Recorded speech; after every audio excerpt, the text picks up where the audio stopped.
Sir, Ajit पवारांच्या अपघाताची CBI चौकशीची मागणी राष्ट्रवादीकडून आहे.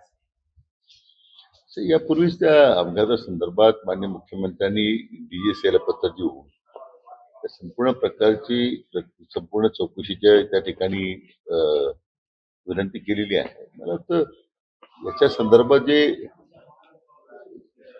वेगवेगळ्या त्या ठिकाणी गोष्टी पुढे आणण्याचा प्रयत्न होतोय, तर म्हणजे या अशा दुर्दैवी प्रकरणामध्ये राजकारण करण्याचा जो प्रयत्न सुरू आहे तो दुर्दैवी आहे. आणि चौकशीमध्ये मोठी राज्यातली दुर्दैवी घटना घडलेली आहे आणि निश्चितच तर सर्वांना दुःख आहे. आणि याच्यामध्ये काही लोक त्याच्यावर त्या दुःखावर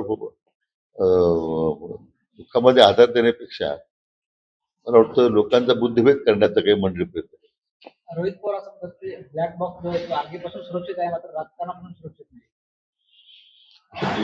कोण काय म्हणते त्याला फार महत्व देऊन मला वाटतं हा सरणावर पोळी भाजण्याचा प्रकार आहे. आपल्या स्वतःची पोळी भाजण्याचा प्रकार आहे. माझी रोहित पवारांना या निमित्तानं सूचना आहे, त्यांनी आता हे सगळे आरोप करणं असे भानगडी धंदे बंद करावे. त्यांनी आता कुटुंबावर दुःख जागा झालेला आहे. चौकशी आणि जे काही होईल ते पुढे येईलच ना. त्याच्यामध्ये राजकारण कशा करता तुम्ही?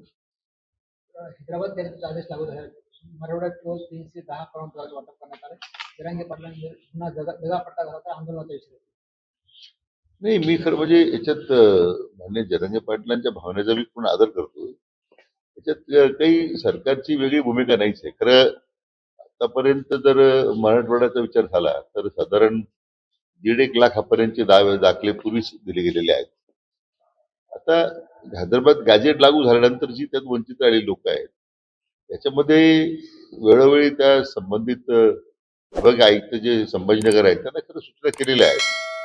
मी सातत्याने त्याचा पाठपुरा करतोय. मला वाटतं तो आकडा थोडा चुकीचा आहे. 300 जास्त दाखले मिळाले आहेत, परंतु त्याला निश्चितच गती देण्याची गरज आहे. काही ठिकाणी अधिकाऱ्यांना सहकार्य मिळत नाही, काही ठिकाणी जाणीवपूर्वक त्यात जी त्रिसदस्य समिती नेमली त्यामध्ये काही मंडळी सहकार्य करत अशा काही तक्रारी पुढे आलेल्या आहेत. संभाजीनगर विभागाच्या आयुक्तांना सूचना दिलेल्या आहेत आम्ही. शेवटी कालांतरानं जर अधिकाऱ्याकडून कचोरे होत असेल तर मला वाटतं मग त्या संदर्भात निश्चितपणे आम्हाला विचार करावा लागेल.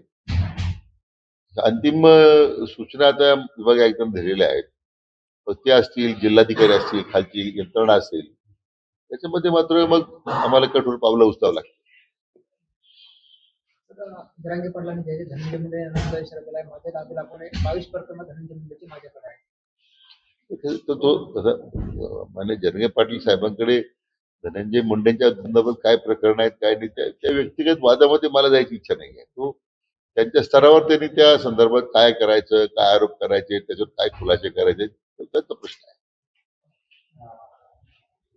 मोहन भागवत म्हणतात की भारतातील जे मुसलमान आहेत ते हिंदूच आहेत, आता त्यांची घरवापसी करायला पाहिजे.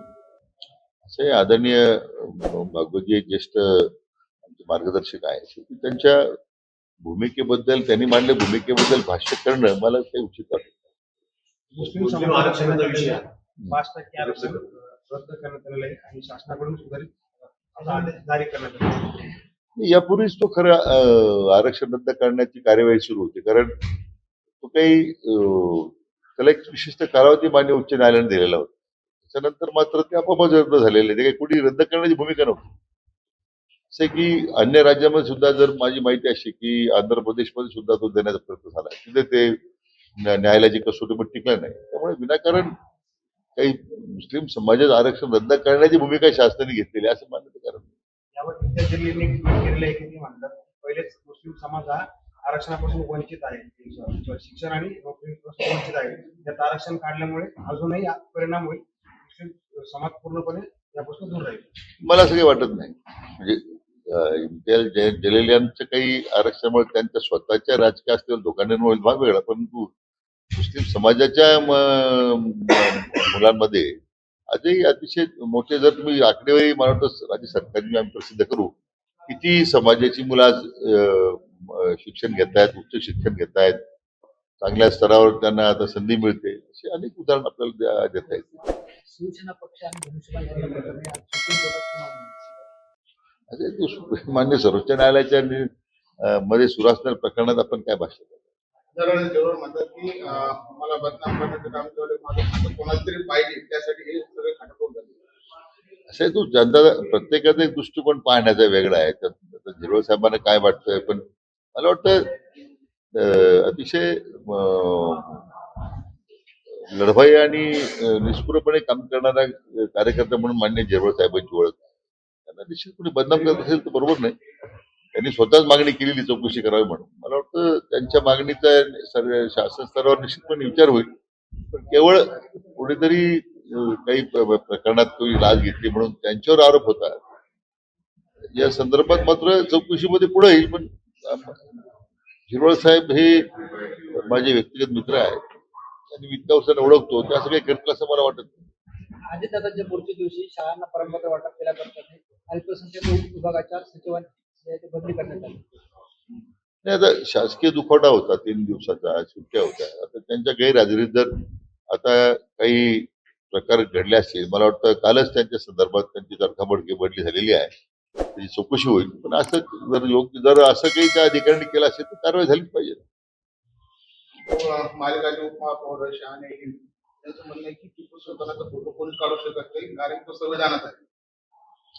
असं आहे की जे मुक्तफळ उधळली त्या उपमहापौरानं किंवा प्रदेशाध्यक्ष काँग्रेसच्या, त्या सर्व स्तरातून त्याचा निषेध होतो.